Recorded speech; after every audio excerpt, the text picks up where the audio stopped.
Assalamualaikum warahmatullahi wabarakatuh. Selamat siang dan selamat sejahtera untuk kita semuanya. Kembali lagi bersama saya Hamid Sutikno di mata kuliah Manajemen Strategik dan Kinerja Sektor Publik pada program kuliah daring kolaboratif antara UNU Purwokerto dengan Universitas Musa Mus Merauke tahun 2022. Para mahasiswa sekalian, rekan-rekan semuanya, pada kesempatan kali ini saya akan mereview materi dari 3 materi yang saya sampaikan di pertemuan kelima, pertemuan keenam, dan pertemuan ketujuh, di mana pada kesempatan hari ini saya akan mencoba mereview dan mencoba untuk menyampaikan beberapa ulasan penting terkait dengan materi berupa pengayaan. Yang pertama, tentunya kita akan membahas mengenai bagaimana penerapan manajemen strategik atau Menstra dalam sektor-sektor publik. Ada beberapa hal yang perlu diperhatikan. Yang pertama, bagaimana kemudian Menstra ini diterapkan dalam sektor publik. Yang pertama, kita akan membahas mengenai perkembangan implementasi dari mata kuliah Menstra ini dalam dunia modern, tentunya, di mana kemudian kita tahu semuanya bahwa saat ini orientasi kinerja sektor publik tentunya bukan hanya sekedar masalah pelayanan publik ataupun masalah kebijakan saja, tetapi juga bagaimana perencanaan lembaga atau organisasi untuk bisa tetap eksis dan bisa memberikan dampak yang luas bagi perkembangan masyarakat. Yang pertama, sektor publik itu diterapkan ketika awal revolusi industri di Inggris, di mana tuntutan lembaga-lembaga privat yang begitu tinggi akan perubahan sistem organisasi, kemudian diikuti oleh perubahan-perubahan sistem publik yang harus kemudian mengevaluasi kinerjanya agar bisa terus bersaing dalam beberapa aspek seperti pelayanan publik, kemudian pemenuhan kebutuhan dasar masyarakat, serta bagaimana tolak ukur, ya, apakah suatu organisasi itu bisa tetap berjalan sesuai dengan roadmap yang telah ditentukan. Itu yang pertama. Kemudian yang kedua, apa ruang lingkup dalam implementasi Menstra ini, gitu ya. Itu ada 2. Yang pertama, periode awal, yaitu di awal abad 20, dan periode 2 yaitu awal tahun 80-an, ya. Jadi ruang lingkupnya terbagi 2, yaitu ruang lingkup awal, itu awal abad 20, dan ruang lingkup yang kedua yaitu di awal tahun 1980-an. Itu 2 periodisasi mengenai penerapan implementasi manajemen strategik. Yang ketiga, apa sajakah yang menjadi dasar atau paradigma yang kemudian dikembangkan dalam manajemen strategik? Yang pertama atau nomor 1 itu adalah paradigma manajemen kinerja, gitu ya. Jadi ruang lingkup Menstra ini yang pertama adalah paradigma manajemen kinerja yang melingkupi pengukuran kerja, penilaian kerja, kemudian pelatihan kerja, siklus peningkatan kerja, kompetensi, dan kemudian peningkatan serta pengembangan praktis dari beberapa konsep pengembangan kinerja yang kemudian tentunya harus mampu meningkatkan performa dari suatu organisasi. Kemudian yang kedua, paradigma kinerja itu dibedakan menjadi beberapa aspek. Yang pertama adalah faktor esensial skill, ya. Yang kedua, partisipasi anggota dalam pengembangan pencapaian kinerja dan kontribusi dalam visi misi organisasi. Yang ketiga adalah performance improvement.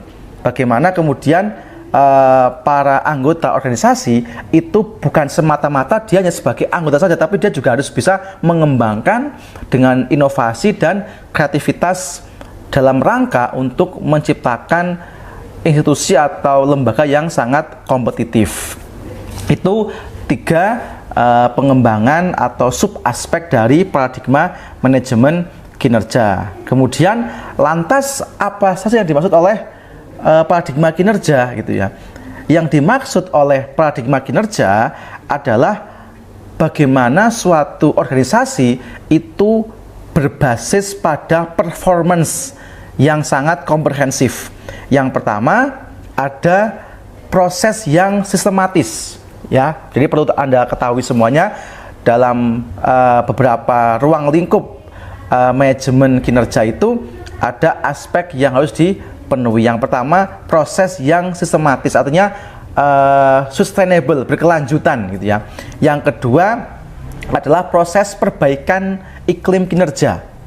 Yang ketiga, proses yang kemudian mampu membangun roadmap jangka pendek, jangka menengah, dan jangka panjang. Yang keempat, meliputi penetapan karakter kinerja pegawai. Kemudian yang kelima, mengukur instrumen kinerja. Yang keenam, mengumpulkan, menganalisis, dan melaporkan berbagai macam evaluasi kinerja yang mungkin bisa dijadikan dasar evaluasi dan keberlanjutan program. Itu ada 6 prinsip dalam pengembangan manajemen strategik berbasis pada kinerja, teman-teman. Jadi itu yang harus dipahami oleh kita semuanya. Nah, kemudian tahapan apa saja yang harus dilakukan dalam sistem manajemen kinerja yang itu akan berdampak dalam implementasi Menstra. Yang pertama adalah tahap perencanaan kerja, ya. Yang kedua, tahap pelaksanaan program. Yang ketiga, tahap penilaian. Yang keempat, tahap review dari kinerja. Yang kelima, tahap perbaikan kinerja. Itu tahapan dalam sistem manajemen strategik yang menjadi dasar dalam pengembangan kinerja. Oke, teman-teman, itu sebagai langkah dari konsep konstruksi awal berpikir kita mengenai sejauh mana sih implementasi Menstra ini bisa berdampak langsung bagi perbaikan kinerja di sektor publik. Selanjutnya, apa yang harus dilakukan oleh organisasi dalam menciptakan suatu iklim manajemen yang baik? Jadi Campbell itu menjelaskan ada 3 faktor utama yang kemudian berpengaruh pada pengembangan manajemen strategik khususnya dalam proses implementasinya. Yang pertama, knowledge, ya, atau pengetahuan dari masing-masing anggota.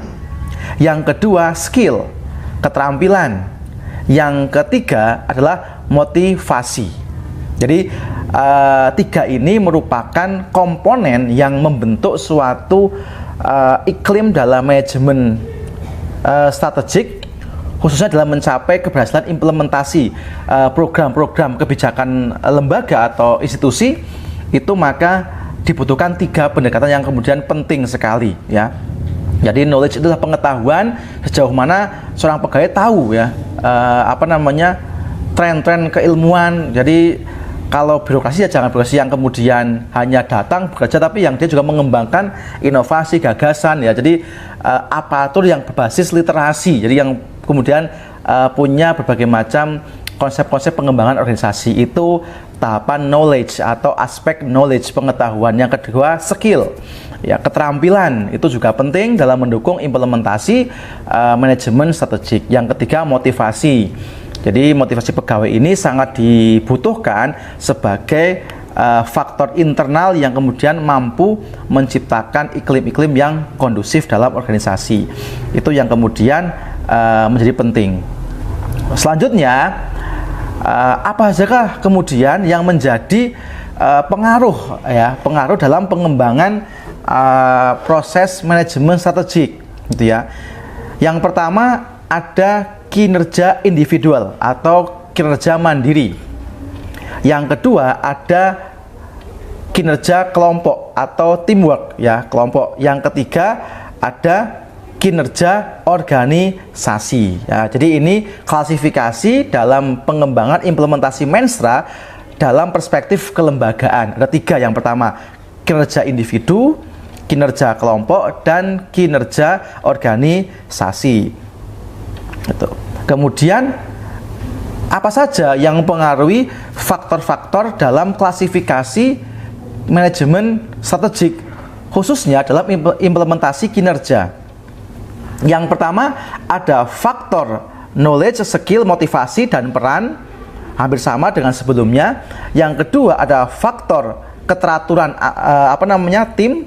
kemudian faktor leadership, kepemimpinan, kemudian struktur organisasi, norma dan regulasi, lingkungan organisasi, kemudian teknologi dan informasi yang mendukung dalam pencapaian-pencapaian atau mendukung implementasi penerapan manajemen strategik. Nah, itu beberapa poin yang harus Anda pahami mengenai rangkuman materi yang kelima, gitu ya teman-teman semuanya. Jadi materi kelima ini lebih fokus pada bagaimana suatu pendekatan atau konsep Menstra ini bisa diaplikasikan secara baik dalam organisasi. Kemudian ada dua hal yang harus diperhatikan dalam implementasi. Apa saja pengukuran atau output dalam implementasi manajemen strategik, khususnya dalam meningkatkan kinerja atau performance dalam sektor publik.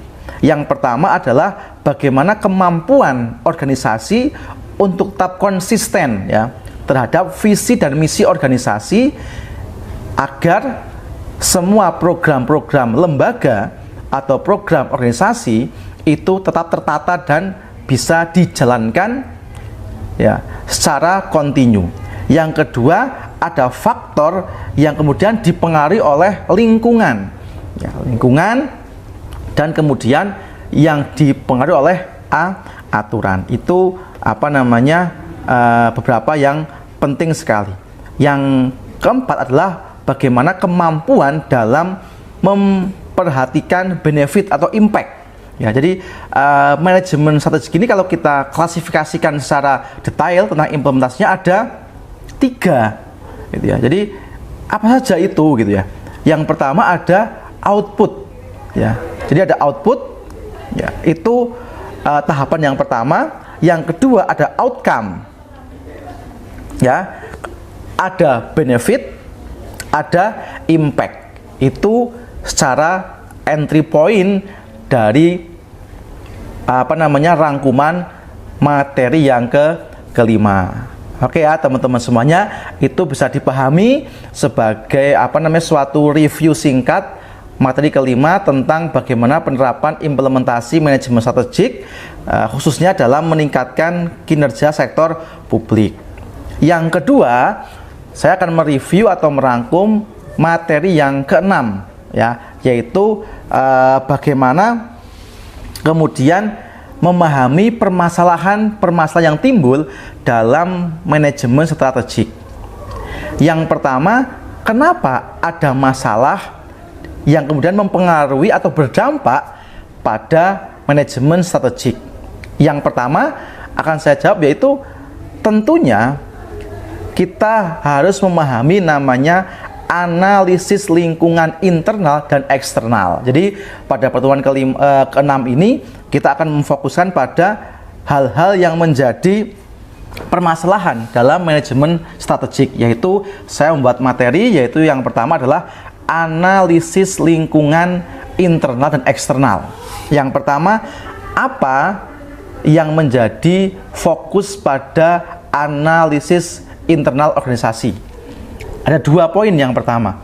Ada 2 poin yang utama. Yang pertama adalah iklim organisasi. Itu faktor internal yang cukup berpengaruh terhadap manajemen strategik. Dan iklim organisasi itu bisa membentuk kinerja individu dalam organisasi. Jadi iklim organisasi, tentunya teman-teman bisa lihat di Indonesia ini banyak sekali berbagai macam lembaga atau organisasi yang tentunya berbeda-beda iklimnya itu. Contohnya kita sebagai mahasiswa, Anda kalau kuliah di universitas itu tentunya berbeda iklimnya dengan sekolah kedinasan. Kita ambil contoh IPDN gitu ya, atau Akpol, Akmil, itu kan setara ya dengan sarjana itu ya. Itu berbeda iklimnya yang dibangun antara di universitas umum seperti kita gitu ya, dengan teman-teman yang kuliah di IPDN contohnya. Iklimnya sangat jauh berbeda gitu ya. Gitu. Teman-teman kalau di kampus telat setengah jam gitu ya, telat 10 menit ya biasa aja gitu ya. Tapi kalau di sana di IPDN Anda telat 10 menit bisa suruh push up kan ya, suruh sit up gitu ya, gitu. Suruh muter lapangan 10 kali. Itu kan iklim organisasi sama. Itu. Birokrasi itu juga memiliki iklim organisasi yang itu juga mempengaruhi dari sisi eksternal dan internal. Itu. Yang internal itu iklim organisasi. Kita bisa lihat bagaimana birokrasi dengan lembaga privat ya, perbankan ini ya dengan birokrasi. Itu. Jauh sekali berbeda. Kenapa? Iklimnya memang dibangun antara birokrasi yang cenderung tanda kutip itu masih lama, kemudian agak berbelit-belit dan seterusnya gitu ya, citra birokrasi gitu ya, meskipun sekarang ada perbaikan-perbaikan yang lebih bagus lagi. Beda dengan iklim di perbankan yang kemudian cepat, tepat dan ya, ramah pelayanannya gitu ya, tepat waktu, semua dilayani dengan baik. Itu iklim organisasi. Itu faktor internal. Yang kedua adalah aturan atau regulasi. Itu juga berdampak pada kinerja. Jadi dua itu merupakan faktor dasar dalam pengaruh dari sisi internal. Yang kedua adalah faktor eksternal, gitu ya. Apa faktor eksternal itu? Faktor eksternal adalah faktor di mana suatu manajemen dan organisasi tidak berdiri sendiri, melainkan dia berinteraksi dengan berbagai macam lingkungan yang sangat kompleks. Contohnya ada kebudayaan, ada sosial, ada ekonomi. Di mana pengaruh lingkungan itu sangat mempengaruhi kinerja dalam suatu organisasi. Gitu. Yang mana kemudian di sini kita bisa melihat bagaimana kemudian analisis lingkungan itu berdampak langsung dalam manajemen strategik. Yang pertama adalah lingkungan itu menentukan peluang dan ancaman yang memiliki peran penting bagi kekuatan suatu organisasi yang sedang berkembang. Itu yang pertama. Yang kedua, bahwa analisis lingkungan eksternal itu memberi dampak secara langsung bagi organisasi untuk bisa mengantisipasi berbagai macam ancaman-ancaman yang kemudian dimungkinkan ya berdampak dalam eksistensi suatu organisasi. Yang ketiga, bahwa arti penting dari analisis lingkungan eksternal adalah mengembangkan sistem ya yang kemudian mengubah cara pandang anggota organisasi untuk tetap dia itu waspada atau kemudian tetap memiliki suatu sistem dalam mencegah ancaman dan tantangan yang muncul dari kondisi yang tidak diduga-duga. Itu. Apa contohnya? Di era saat ini gitu ya, kemudian kita bisa menyebut sebagai era disrupsi gitu ya, era yang kemudian berubahnya sangat cepat sekali ya, sangat kemudian tidak terduga-duga, maka organisasi harus tetap memperhatikan berbagai macam kondisi yang kemudian muncul dengan tiba-tiba. Apa? Pandemi contohnya. 2 tahun yang lalu semua negara diserang pandemi. Semua lembaga, organisasi mencoba untuk tetap eksis dengan mencari berbagai macam cara, kan itu ya. Lah ini analisis lingkungan eksternal gitu. Jadi pandemi, kemudian bencana alam, kemudian stabilitas politik ya, kemudian krisis ekonomi itu menjadi bagian dalam tantangan yang kita hadapi dalam manajemen strategik, khususnya dalam memahami analisis lingkungan eksternal gitu ya. Itu yang kemudian perlu kita pahami. Kemudian ada 6 komponen ya dalam memahami lingkungan eksternal. Apa saja itu? Yang pertama, komponen yang pengaruhi kekuatan atau analisis lingkungan eksternal itu yang pertama adalah faktor demografi atau faktor kependudukan, populasi, struktur sosial itu ya, geografis, itu faktor eksternal yang mempengaruhi dalam kerja manajemen strategik. Yang kedua, faktor ekonomi gitu ya. Saya sampaikan krisis ekonomi, inflasi kan ya, itu mempengaruhi juga. Yang ketiga, faktor politik dan keamanan. Itu seperti stabilitas politik, konflik dan seterusnya, itu juga berdampak pada kinerja manajemen strategik. Yang ketiga, yang keempat adalah faktor sosial budaya. Ya, faktor adat kebudayaan masyarakat itu ya. Itu. Kemudian terakhir adalah faktor teknologi informasi. Gitu ya. Itu beberapa poin gitu ya yang kemudian berdampak langsung pada analisis lingkungan eksternal. Jadi teman-teman bisa pahami ya beberapa komponen penting gitu ya. Gitu.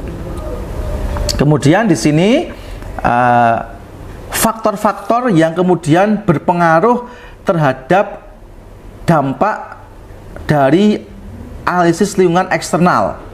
Ya, apa saja Pak? Yang pertama, bagaimana kemampuan perencanaan organisasi. Yang kedua, pengerahan atau mobilisasi sumber daya. Bisa human resource, bisa financial resource. Yang ketiga, menggerakkan partisipasi dari anggota organisasi. Yang keempat, ada penganggaran. Kelima, ada namanya koordinasi. Yang keenam adalah pengawasan dan evaluasi. Itu faktor yang berpengaruh juga terhadap manajemen strategik dari pemahaman kita mengenai analisis lingkungan eksternal. Terakhir yaitu dari World 2010 ya, beberapa pemahaman tentang bagaimana mengembangkan pola ya, bagaimana mengembangkan pola dalam memahami berbagai macam dampak dari faktor internal maupun faktor eksternal dalam menunjang manajemen strategik. Yang pertama adalah ada organization, kemudian ada analisis situasi, kemudian ada pemanfaatan dan memaksimalkan fungsi-fungsi organisasi, gitu ya. Kemudian fase kedua adalah base planning, ya, gimana pemahaman tentang situasi organisasi, kemudian tren-tren yang berkembang dari suatu organisasi kan tentunya kan berbeda-beda. Model organisasi dari zaman dulu sampai zaman sekarang kan tentu ada dinamikanya dan itu terus berkembang gitu ya. Yang ketiga adalah strategic management ya, dan oriented planning. Ada pengembangan manajemen kinerja, kemudian pengembangan manajemen framework gitu ya, strategic focus organization, kemudian sampai innovation from knowledge and competence gitu. Jadi bagaimana mengembangkan inovasi yang bersumber dari pengalaman dan pengetahuan serta kompetensi dikembangkan. Jadi ini dari Sedgwick gitu ya, dia membuat suatu beberapa mapping yang mudah kita pahami mengenai pola-pola dalam pengembangan manajemen strategik, baik itu dampak dari faktor atau analisis lingkungan internal maupun analisis lingkungan eksternal ya. Teman-teman itu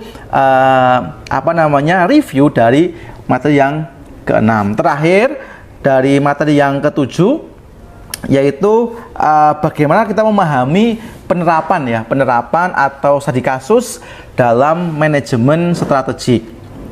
Tentunya akan ada satu pertanyaan itu ya, bagaimana kemudian kita memahami isu-isu atau memahami tantangan-tantangan yang kemudian menjadi poin penting dalam studi kasus penerapan manajemen strategik. Yang pertama, kita harus memahami domain dari manajemen strategik. Apa saja domain dari manajemen strategik atau strategic domain? Yang pertama, domain adalah domain yang meliputi lembaga pemerintahan ya, atau satuan unit kerja pemerintah. Itu karena kita mahasiswa administrasi publik, tentunya kita akan bahas domain-domain tentang publik juga itu. Yang kedua, domain lembaga-lembaga yang itu di bawah pemerintah, baik itu satuan unit kerja maupun bersifat badan usaha seperti BUMN, BUMD itu masuk dalam wilayah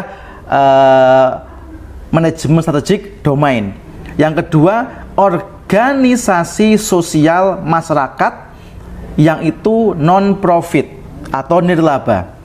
Yang ketiga, lembaga-lembaga sosial yang bergerak di bidang pemberdayaan masyarakat itu juga masuk dalam domain studi kasus tentang manajemen strategik. Yang kedua, apa batasan-batasan dalam memahami studi kasus tentang manajemen strategik? Yang pertama, batasannya adalah manajemen structure and institution. Jadi ada pengelolaan, ada struktur, ada institusi. Itu studi kasus yang kita bahas ya, karena kita membahas mengenai penerapan, maka hal yang penting ketika kita bicara mengenai Menstra adalah tadi manajemen, structure, and institution atau organisasi. Ya. Kemudian yang kedua, manajemen and responsibility, kemampuan dalam merespon atau kemampuan dalam mengembangkan berbagai macam resource sumber daya untuk menciptakan keteraturan organisasi yang bisa bermanfaat bagi perkembangan atau pelayanan publik. Itu yang penting sekali. Nah, kemudian ada beberapa aspek atau pola penerapan dari manajemen strategik khususnya dalam studi kasus. Yang pertama ada pendekatan teoritis. Ada berapa teori yang digunakan dalam proses pelaksanaan manajemen strategik? Ada beberapa pendekatan teori. Yang pertama ada teori klasik, teori modern, dan teori postmodern dalam pengembangan studi kasus tentang manajemen strategik. Kalau kita bicara mengenai karakter atau ciri dari teori klasik dalam studi kasus mengenai manajemen strategik, maka kita akan mencoba merefleksikan pemahaman kita mengenai model birokrasi ya, model pengembangan birokrasi gitu ya. Sedangkan kalau teori modern itu ada beberapa aspek yang kita pahami. Yang pertama, kita akan memahami tentang karakternya atau ciri-cirinya. Yang pertama adalah bagaimana suatu organisasi itu harus mampu menciptakan keragaman dalam pengembangan inovasi melalui integritas dan melalui pola komunikasi antar pegawai, yang kemudian lingkungan dan iklim suatu organisasi yang lebih kondusif dan lebih terintegrasi. Itu pandangan modern. Sedangkan pandangan yang lain, apa saja Pak yang mempengaruhi karakter dalam studi kasus manajemen strategik? Yang pertama adalah pemahaman tentang kemampuan dari seorang pemimpin atau leadership ini mampu menggerakkan organisasinya untuk bisa tetap eksis dengan berbagai macam penerapan manajemen yang terpadu dan partisipatif. Yang kedua, menekankan bagaimana interaksi yang timbul antar lembaga yang ada dalam satu organisasi untuk menciptakan keteraturan struktur organisasi ya.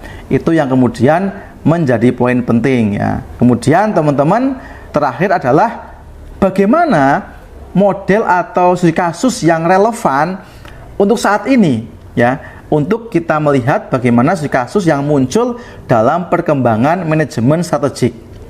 Ada beberapa pandangan yang harus kita pahami. Yang pertama adalah memahami tentang sistem. Itu penting ya, sistem. Di mana dalam studi kasus ini sistem yang harus dibangun dalam manajemen strategik adalah sistem yang terbuka. Gitu ya, sistem yang terbuka, bukan sistem dalam organisasi yang tertutup. Itu kurang kurang baik gitu ya. Artinya kurang menekankan pada kreativitas anggota atau bagian dari organisasi. Yang kedua, tujuan ya, atau oriented atau orientasinya apa gitu ya. Orientasi dari manajemen strategik ini adalah mencapai tujuan publik ya, atau publicness. Kemudian yang utama adalah kekuatan dan faktor lingkungan yang harus memperhatikan antara perbedaan-perbedaan lingkungan yang ada dengan domain-domain organisasi. Yang ketiga adalah bagaimana kemampuan dalam mengambil setiap keputusan atau kebijakan dalam suatu organisasi. Itu minimalnya berapa poin penting yang bisa kita pahami untuk melihat beberapa studi kasus yang ada dalam penerapan manajemen strategik. Oke, teman-teman semuanya, terakhir adalah bagaimana kemudian studi kasus yang harus dimunculkan dalam pola pengembangan manajemen strategik gitu ya, atau apa saja yang kemudian harus diperhatikan bagi kita untuk memahami pola-pola yang timbul sebagai analisis studi kasus. Yang pertama adalah kita memahami dasar-dasar dalam pengembangan manajemen strategik, terutama dalam pengambilan proses decision making atau pengambilan keputusan.